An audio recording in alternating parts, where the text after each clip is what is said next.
తిరుపతి జిల్లాలో ఫెంగల్ తుఫాను ప్రభావంతో భారీ వర్షాలు కురుస్తున్నాయి. ఈ నేపథ్యంలో అరణియార్ ప్రాజెక్టుకు వరద నీరు పోటెత్తింది. ప్రాజెక్టు నీటి మట్టం పెరుగుతూ ఉండటంతో ప్రాజెక్టులోని నీటిని దిగువకు వదిలారు.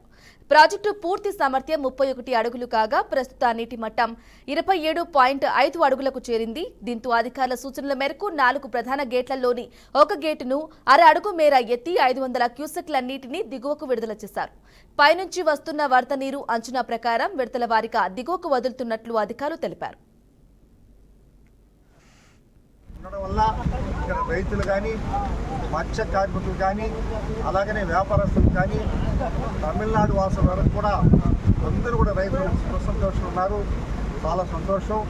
ఈరోజు అలాగనే ఎస్సీ గారి ఆధ్వర్యంలో కూడా యొక్క సహకారంతో 2 కోట్ల రూపాయల వరకు వారి వెంటనే వారు సుదీర్ఘకాలం ఇక్కడ పనిచేశారు.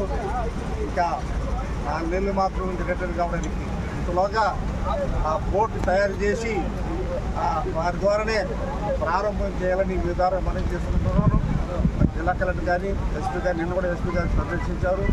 అధికారులను తప్పుకున్నారు. నిజం కూడా రాత్రి పగలనక ఈ 5 సంవత్సరాల కాలంలో ప్రతిసారి నవంబర్ డిసెంబర్లో ఈ తుఫాను ప్రభావం వల్ల అన్ని రోడ్లు